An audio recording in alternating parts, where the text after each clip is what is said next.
All right. Hello, everybody. We are at the JVology show number 44, which tells you exactly what we have been doing during the quarantine. I am here today with my dear friend Mitchell, and we have an exceptional show for you today that is going to make a monumental difference in terms of coping with this entertaining pandemic and positioning you and your business for the success that you damn well deserve as we get through this pandemic, because like all things, this too shall pass. Now, Mitchell, before I pass it off to you to give your 5,000-foot introduction, let's handle a couple of the mechanical details that we must handle. Mechanical detail number one, for those of you who do not know who I am or what JVology is, we'll give you the snapshot. I'm Jay Fazette. I'm the founder and the creator of a very cool brand called JVology, the perfect mix of people, fun, and profit, where we collect and aggregate an incredible community of people who are who get win-win at heart, who collaborate to make a difference, who bring together network, wisdom, resources, and experiences to grow their businesses. Now, how we do that is through shows like this, the JVology show. We have live events, which are now not in person, but still live. We've got a JVology live coming up in Calgary, June, in Calgary. I'll be shooting it from Calgary. You'll be attending it from wherever you happen to be sitting on your couch. That is June 12th through 14th with a little pre-event on the 11th. We have digital programs like the Joint Venture Success System. We have a wicked 5-day challenge going on right now in our Facebook group, which is the 5 Partners in 5 days. We do consulting, we do one-on-one work, we do done-for-you work. The bottom line is this: in the domain of joint ventures, we help people to reinvent their business so that they get a free source of leads at the front of their business, recurring passive income at the back end of their business, and do it with people that they love and care about. So it doesn't get much better than that. On that note, gang, I am going to play our little introduction, and then we are going to dive in with the credibility expert, Mitchell Levy. Be right back.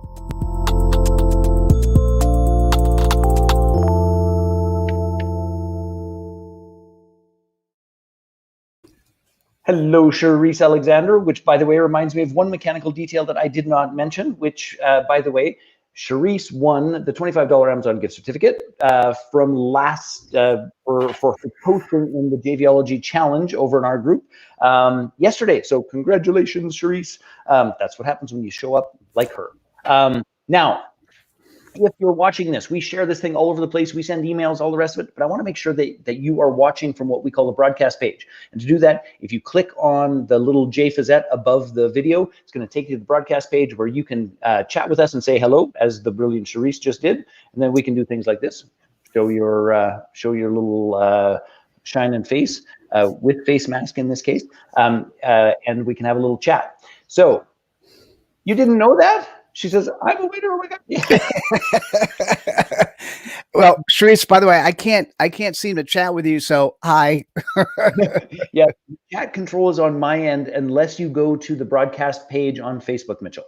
So on that note, gang, come over and say hello, and I will put a couple of the links in. And Mitchell, why don't you dive in by giving us the 5,000-foot view of who you are, what you do, how you serve people, because I'm really excited about this interview. Thank you. It's great to be here. Mitchell Levy, global credibility expert. And what does that mean? One of the things that I'm thinking about, one of the things I'm talking about is that we shouldn't be talking about our value proposition. We should be talking about our customer point of pain. So what is the customer point of pain I serve? It is humans that want to be seen as credible. And so what I'm doing at the moment is I am interviewing 500 thought leaders, helping to come up with the redefinition of what credibility means. It's pretty close to what we have. Just want to add a couple components to it, adding a little bit more to the lexicon, and coming up with a number of products of how we can become more credible. And what goes into how am I credible? How can I actually do this? I've sat on the board of a public company for a decade. I've run 4 CEO networking groups for close to a decade. I've started 20 companies here in Silicon Valley. I've created 4 executive business programs for Silicon Valley companies, 71 courses, probably a couple other things. I'm a parallel entrepreneur that likes to figure out how to get systems to work and then repeat over and over. The reason I'm playing with Jay Fazette is that there's a component of what I have been doing that isn't as powerful as it needs to, which is the joint venture piece of the world. And so I'm playing here because I need to learn and grow. And so that's a component that I'm excited about. That's very cool. The what's interesting, and I want to just jump back here to this because I literally was just making a post about the Jumpstart Challenge, is that you are one of the few people, and you and I met on the Marketers Cruise where I had a little chat. You're one of the few people that articulates the problem that you solve so quickly and so easily. And it's one of the things that we're working on in the challenge right now for people. Is like, if you can articulate the problem you solve, then we can put the right people in front of you in terms of the client journey. So I'm curious, how did you land on this nudge for about what problem you solve? Because I remember us standing in the cruise ship and you had a question for me and it was pretty clear you didn't think I was going to know the answer, which of course was the problem you solved. And you kicked butt. You did great. No, so this is one of those things, having actually now conducted pretty close to 300 interviews. We've got another 114 lined up. So I'm getting to 500. It's going to be fun, easy, straightforward. The first question I ask, and 98% of the people don't answer it without a little bit of prompting, with a little bit of coaching. And I say, what is your CPOP? What is your customer point of pain? And what happens is we have been ingrained by the National Speakers Association, by all those people who tell us how we should be running business, that what you should do is say your value proposition. Well, what's the first word that the value proposition covers? I do this, or we do this. And the truth is, nobody gives a shit about what you do. What they care about is what you could do for them. So why spoil the potential of having a good relationship by the first words coming out of your mouth is I. And so if you could throw away the value proposition and focus on the CPOP. Now, I do on my website, I actually have a definition. So you can hear this, but then you can learn a little bit more. I've got a number of definitions that are coming out for credibility. One of them is for CPOP. And what I might say, Jay, since I can't cut and paste, if you went to CredDust, another term we'll talk about, CREDUST.com, you'll see the definition for CredDust, and then you'll see an easy way to click on the definition for CPOP. Okay. Here's what you have to think about. A CPOP, a customer reported pain, is 1 to 10 words, 1 to 5 seconds, shareable, memorable, and begs the question, tell me more. So when you and I first met, and this will go to a very interesting story. I have 2 CPOPs. I didn't realize I had 2 CPOPs, and that was a problem. So the CPOP that I had when you and I first met was for my publishing company. And so if you think about what we do, we're done for you book publisher. Let me share with you the CPOP. Who's the audience? And then what do we do? What's the pain we solve? And we don't do it from what we do. It's kind of what is the pain that they're looking for. So for the publishing company, busy, successful professionals looking for more credibility with a book and have no time. I didn't say anything about me. And so people can say to themselves, I'm busy, I'm successful. I could use credibility with a book, and I really don't have time. Let me talk to Mitchell and we'll see if it's a good fit. Yes. The Jay, can I keep going ahead of a bigger point to? Okay. So, well, I know I like the interactive stuff, but I just thought I'd say, so sometimes it's important to lay the foundation first. So let's lay the foundation, then we'll dive in. Okay, good. Yeah, then I'll be quiet, and I'll do radio. I'll say, instead of doing radio answers, I'll do TV answers after that. So what happened is I start the journey on the 500 interviews. And when I hit 250, I go, man, it's time to write the book. So I sat with my chief content writer, and the first thing we did is we came up with a table of contents, which, by the way, killer. I mean, this is a beautiful book. And then I said to myself, I got a problem. Why would I have written the table of contents? Normally what happens, the most important thing is the title of the book, and that comes first. And let's be clear, the title of the book is typically your CPOP, right? Okay. So the last TED Talk I did, when I was focused more heavily on thought leadership, I did a TED Talk, and the title of my book is Being Seen and Being Heard as a Thought Leader. Now, if you place that exactly right, it'll be half your book and half your face in real time. There we go. It actually works. Sorry, my weirdness right. gets the better of me at times. And the interesting part about that is you could look at the TED Talk, you could look at the book, and it's powerful. It's how do you be seen and be heard as a thought leader?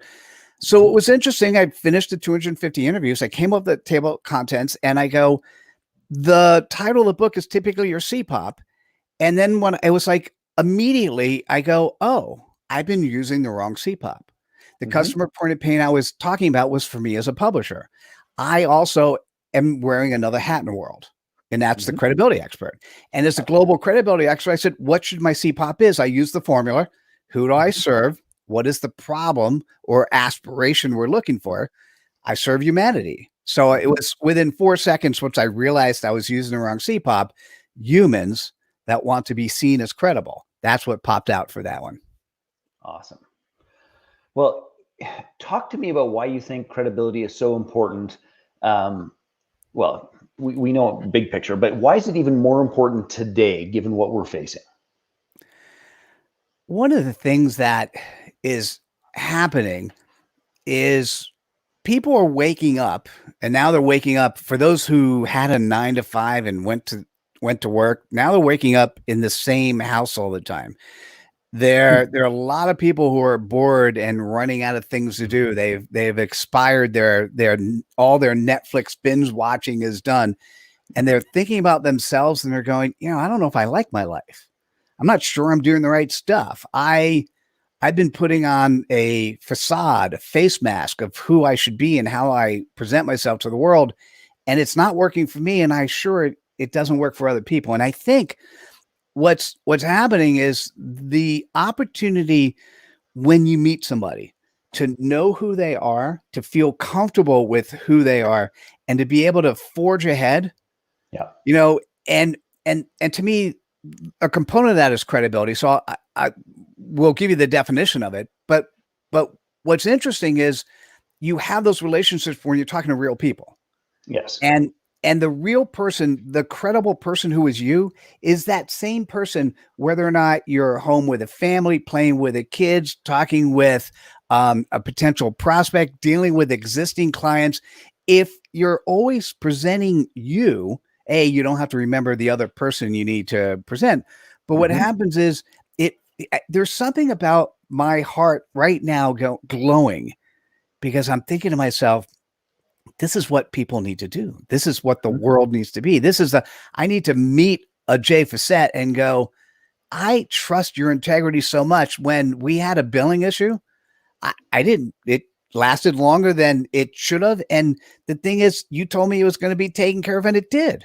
Right. And there's somebody, when I was sharing that with one of my friends, say, aren't you worried about that? I said, no, it's Jay. Right. Because I knew who he was. And why? Because he's that same person I see everywhere. Yes. Right. And so it's not going to happen overnight.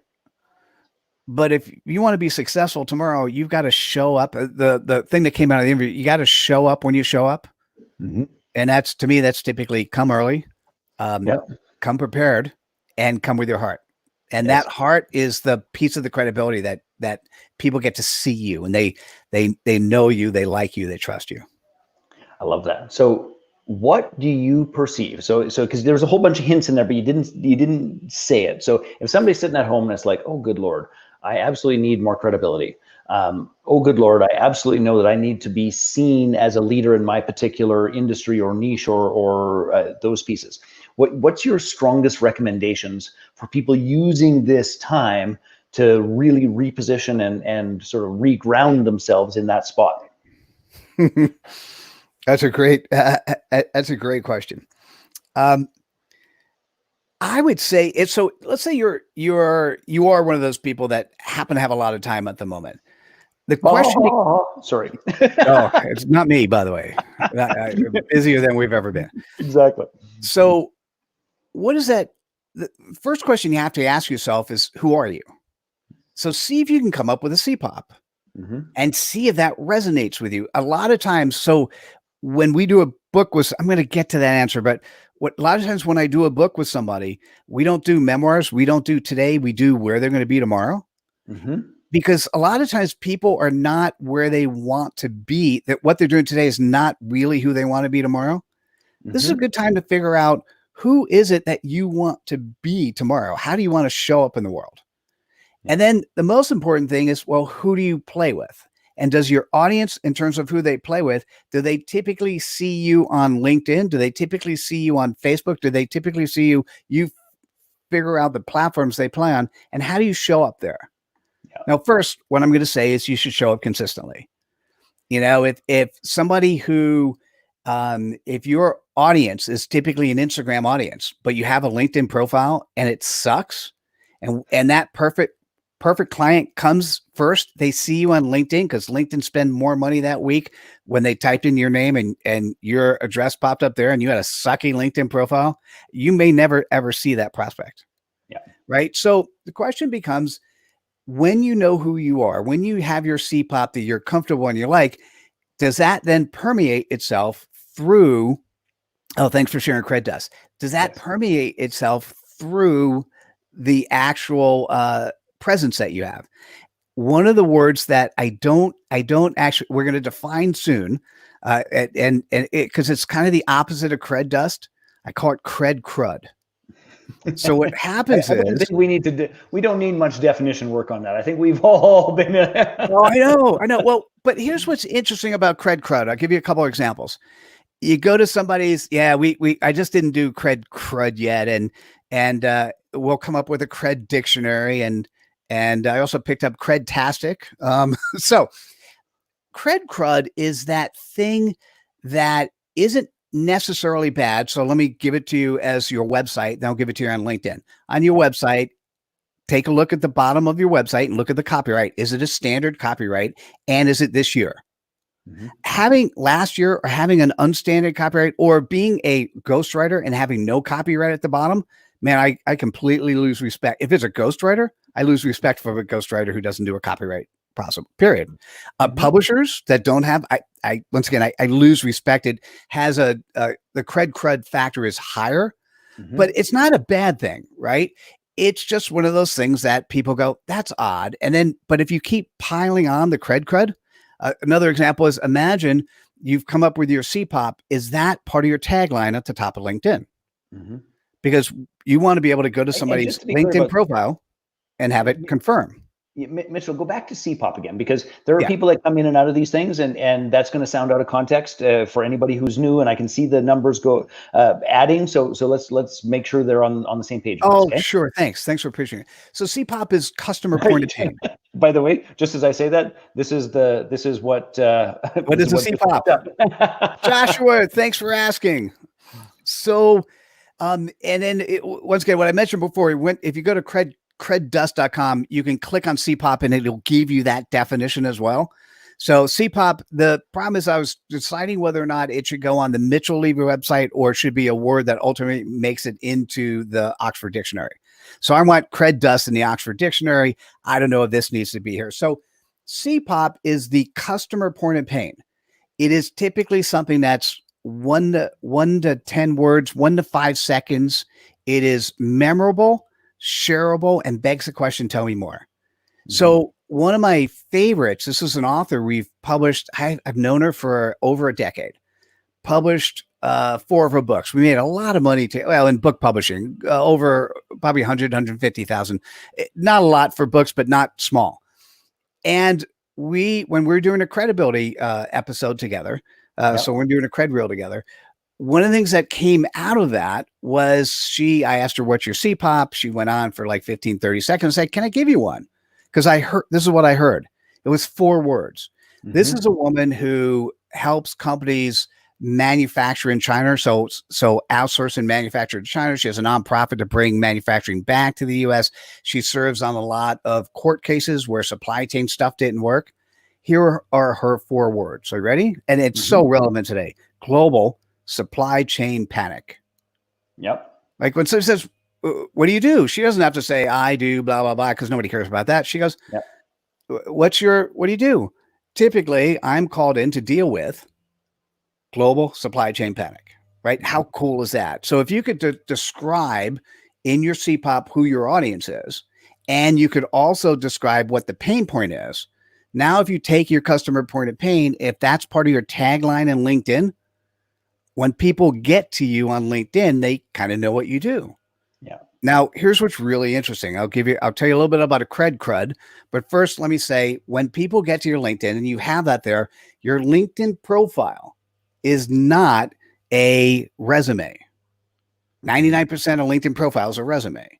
Yeah. Your LinkedIn profile is the search engine optimized landing page for your CPOP, right? Search engine optimized landing page for the customer point of pain you solve. And so if you then have your CPOP in your tagline, here's the next thing I'm going to say. Scroll to the bottom of your LinkedIn profile and see whether or not those 3 things that you have endorsements on, if those are those add value. So I call it first impression is what do they see? You go to your LinkedIn profile, got to see a picture, got to see a background, got to see a good CPOP.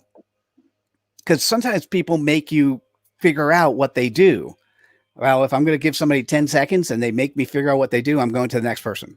Yeah, absolutely. And then Hey, when I want to reinforce credibility, I scroll to the bottom. And let's see, Mitchell, can you talk more about how we can write a story about who we are tomorrow? Perfectly. Yes, I will. Thank you. So let me finish this. So the crud is you go to the bottom and it says you have 55 people who like you for Excel. Well, that's your job, right? So it's so interesting, the inconsistency between what people get endorsed for at the bottom or do you have any recommendations? Have you given any recommendations? I'm checking mine. So I by the way, perfect mix of people, fun, and profit. So yes, so I don't mind that. That's a little aspirational. I wouldn't mind. It's more of a tagline. I wouldn't mind a little bit more about making joint ventures work the way they should be. Okay. Right. So then scroll back up a little bit. You just went through it. See, and I don't even know where this shit is on LinkedIn. So I appreciate you guiding us here because. So sorry, let's scroll back down because you went a little bit too high, right? And then it's almost at the bottom. It's after activity, so keep going. It's after your experience.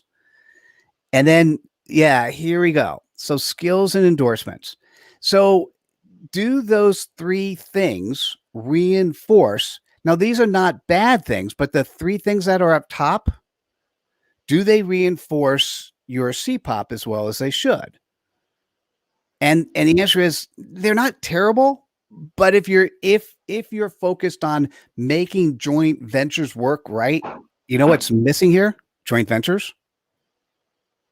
Right? And so that's what Jay, it's not bad. Is this something that and I guess here's my question about this is is this something we even set? And again, forgive my LinkedIn ignorance, but it's aren't these just standard categories that LinkedIn sets? I don't think I've ever done one. I've never asked for one, however many hundreds of these are. I don't know how the hell that happened. Right. So based on your profile, at some point in time, LinkedIn said, hey, here are the 3 that should be shown as public. You don't have to show the others. I mean, you do, and it's not a bad thing. I typically just look at the first 3. So you can go into LinkedIn in about 10 seconds and find those that you want. Now, given that I'm not seeing joint ventures, one of the things I recommend is create a category called joint ventures and then send out an email to your list. Say, listen, you guys know those that know I do joint ventures well, can you give me an endorsement? Okay. And what I would say is the 3 things at the bottom that are your primary 3 endorsements, I want them to reflect the CPOP up top. And so, Jay, once again, here's what I say. It's not crud is not necessarily bad. No one's not going to do business with you. But if you end up with enough of that, they may go to somebody else for their JV versus you. Yeah. All right. Got it. Thanks. So Sharice adds a question. How can we talk more about how we would write a story about who we are for tomorrow? And by the way, Sharice, I love that question. And I want to just add a little bit of context to it as well, if I can, Mitchell, just for us. Oh, please. Yeah, that'd be helpful. Thank you. I was having this conversation. Who the heck was I interviewing? Honest goodness, I've been doing so many interviews, it's difficult for me to keep track. But somebody cool that was unforgettable. Clearly. Anyway, we've done like 30 interviews in the last little while, and I'm having trouble. But here was the key piece of this. I'm at 300, and when I do 20 in a week on a Tuesday, Wednesday, and I'm like, who was it again last week? Yeah, I got you. Okay, so the thing that was fascinating about it was that they were really positioning this, because my core question is, what are we doing today that's going to help us transcend and come through this pandemic and this process with momentum, on fire, in alignment with our mission, creating what's most important, and providing leadership for the many people who are still in a tailspin, troubled. And it takes me a while, but it's in there. Jeffrey Prager, who's a brilliant economist and accountant, and he was saying the key thing is that people have to be very clear that they are making decisions in the midst of this pandemic that are in alignment with the outcome and the life that they want 6, 12, and 18 months from now. And most people are still so focused on trying to navigate their way through their day that it makes that process impossible. So if we could just add this idea that every single one of us really needs to be making our decisions from the perspective of who are we going to be and what are we going to be doing and how are we going to be creating and contributing 6, 12, 18 months from now. And to me, that should totally inform this story that Charisse is asking about. But back to you, brother. Hey, do I have the opportunity to share my screen or no? No, but if you give me a link. Oh, wait, it says share screen. Let me see. Okay, give it a shot. I didn't. Share screen. And then you got to go find what the tab is, and it'll pop up in the control panel here. Oh, yeah, there you go. Sure. All right, I'm going to share screen. Okay. And only because it helps with the story. I don't need to share audio. Oh no, you know what? Let's see. Oh, pick the window. Did that. Okay. Hit the share. There we go. Now I can pop it in the window. Okay, you now seeing this? Yep, we got you.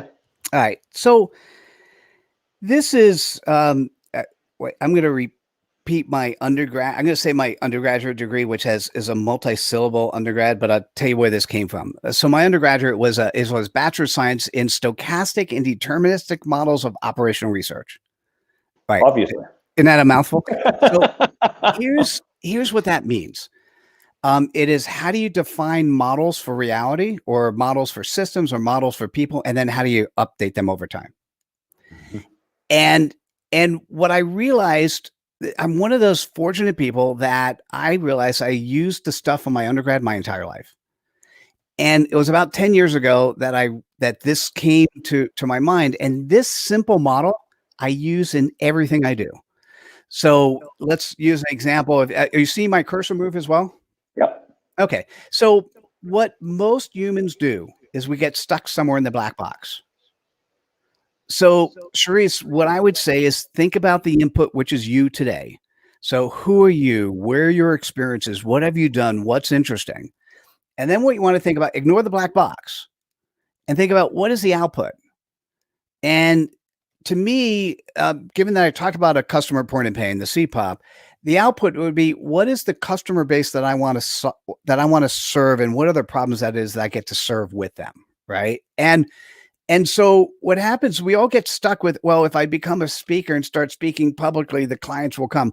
That's talking about the black box, right? What we want to do is here. So for instance, when I'm thinking about me, and we'll use it for personal. When I think about me and my marriage, it's my wife and I as input. I want to be happily married till I die. The black box keeps changing. Like, for those who are parents, as soon as you have kids, man, if you don't talk to your wife about, or husband about what life is like, it changes everything. A pandemic, it's who we are and how we live today is so much different. We're not talking about how we operate, changes everything. So what I think about whenever I have a phone call, I'll do research ahead of time on you. I'll look at your website. I'll look at your LinkedIn. I'll look at what you used as an idea for us to talk about. And if I can't figure it out, that sometimes is a problem. But then my first question is, we got 30 minutes together. What would be a good output of this conversation? Right. So what I'd say to you is, we get stuck here in the black box. In doing 300 interviews, 300 so far, 500 interviews, All I defined was the fact that I had my team and I had me and I had a problem that needed to be solved. What is credibility? What I defined as output is I wanted my team to be actively involved, was able to do that. I want to do a book. I've got the title for that. And I wanted to enjoy myself along the way. What I didn't define and I didn't know which would happen, which popped out of the black box, coming up with new definitions of not just credibility. I figured that might come, but also new words. Like you can't not hear cred dust. We'll come back to that and know what that means, or crud and know what that means. So I didn't realize that the credibility sizzle reel that we're creating, a cred reel, that would be a product people would want to use and put on their sites. I knew it'd be powerful. I just didn't know. So when Sharice, to answer your question, I stopped sharing screen, so we're back. To answer your question, what you want to think about tomorrow, and I agree with the Economist, is you want to think about who are you serving tomorrow? And if and when I say typically to people, what's your CPOP, who are you serving? I'm not looking for a minute. I'm not looking for 30 seconds, less than 5 seconds. So what is the pain point of who you serve tomorrow? Because when you say that, what comes next is, just slow down, say that again. So what is the pain point of the people I'm serving tomorrow? Yes. Okay. I'm perking. All right. And if I'm thinking about you based on everything I know, I mean, let's do the bigger one. Joint ventures, the way they've been done up until now, are pretty archaic. They're basically based on industrial age concepts. They don't take into consideration all the cool things that need to happen based on technology and automation and AI today. And so it's kind of like throwing darts against a dartboard, and some people have better aim than others, but it's still as good as almost a monkey picking stocks on the stock market. So what is your CPOP? Companies that have had trouble having ongoing joint ventures effectively work for them, right? It'd be something along those lines, right? It'd be something that says, man, hey, Krista. So we could spend more time thinking about that. What needs to happen is something that pops. So companies that have tried and failed at joint ventures over and over, right? Because what it does, what is a good customer point of pain? What is a good CPOP? Short, memorable, shareable. Because if somebody hears that and they've tried it before, yeah, that's happened to me too. How do you fix that? Well, you now have an opportunity to talk about what you do to fix. So now going back to Sharice, if you can come up with a CPOP that's 5 seconds, and then when you share it to somebody, they go, oh, I know somebody who might be interested in that. Now, the thing is, if you're thinking about it tomorrow, tomorrow we still need to make money. You know, we're not living in a world where we can live money free. So the pain point has to be one in which you can easily define the audience. They recognize the pain and they're willing to pay for it. Yep. Writing poetry is typically not a good CPOP. Right? Well, except for the getting paid part. Like everything else is pretty awesome. It's fun. That's a hobby. I'm not talking about creating a hobby. I'm just saying it's good to have hobbies and have that part of everything you do. What you really want, if you're thinking about tomorrow, reach into your heart. What do you love doing? When you've helped friends or companies get somewhere else, do something different, recognize that something's not working right, and you've helped them and you've gotten great satisfaction. What has that been? Now, if it's something really broad and big, like where the industry needs to change, you may need to build software. Jay, you're doing pieces of that, right? And so you may want to find partners who can help you. And the thing is, if you're looking for partners, what have you done today to allow those partners to find you as credible? Right? So you might take a small slice of what you want to do today, build a following around that. Now you have something to share with a partner and say, hey, let's do this together. Do you think that covers her? I think that it provides a lot of framework in terms of how to think about what we're going to do. And what's interesting is that my grounding around it has always been about, particularly future facing, has always been about my personal evolution and my business evolution and those pieces. And I like the idea of the future pacing the customer's point of pain, because good Lord, we are going to have a shitload of no people kidding. in epic pain, from personal trauma to, frankly, I think we're going to have a world full of people who are suffering from PTSD from this whole process. There's going to be relationship issues. There's going to be business issues. There's going to be financing. It is going to be wild and entertaining. So that was a very valuable tweak on that. And Charisse, if you're still with us, let us know if that gave enough framing for what it is that you're after. So brother, we've got about 5 minutes left. So talk to me, what is the best ways for people to get a hold of you? What's the best ways for people to begin to discover more about credibility and what they should be considering in that process? Fill us in about how people could take next steps with you. Sure, I appreciate that. What I'm going to suggest is that you go to the website thoughtleaderlife.com. And if you did thoughtleaderlife.com/research, what I have up top is a simple email form that, if you give me your email address, will keep you up to speed on what's happening with the credibility research. And when the book is done, we will send you a PDF version of that for free. Cool. That's very so nice. It's thoughtleaderlife.com/research. And then, if this is of interest to you, and you want to do your own CredReel, there's an opportunity for you to sign up for CredReel. We will be, reach out to me. I'll find you a coupon code that you could use to make the price a little bit different, depending on how many people you want to do it with. If you decide that this is interesting enough and you need a phone conversation, I'm happy to do that. Go to MitchellLevy360.com. So it's MITCHELL3 Levy Levy 360.com.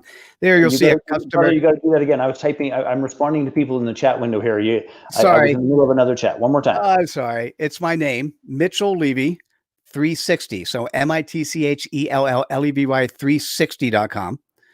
You'll see a customer testimonial of what customers have said. You'll be able to connect to me on social media.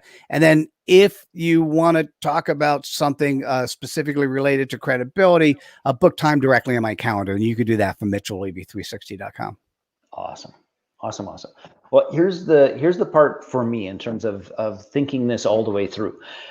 One of the most, and this is one of the reasons I appreciate your work, is that the most difficult thing when we teach upstream and downstream, and for those of you who don't know what upstream and downstream is for partners, for goodness sakes, come do our JV Jumpstart Challenge. You could catch up. I put the link up there. It's jvology.com/jumpstart. And we're going to teach you a model of this upstream downstream. When people are stuck with that, it means only one of two things, and sometimes it's both things. But the first of which is they don't know the real problem they solve. And if they can't articulate the problem that they solve, so the whole idea, of the problem that the client is facing, if you don't know the problem that you solve, number one, your marketing is a shit show on wheels and it's difficult.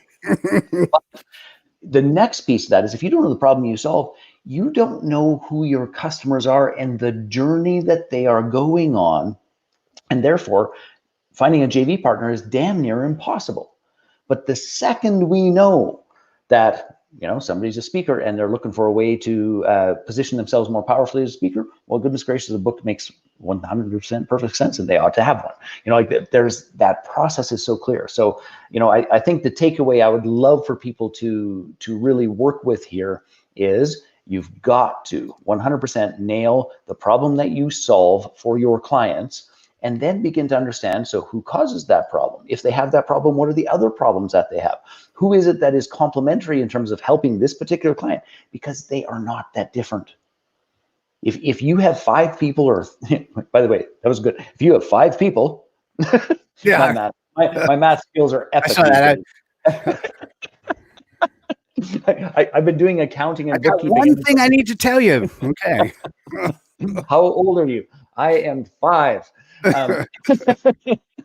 Anyway. Oh, you're bringing in real life examples. I see. Okay. Yes, exactly.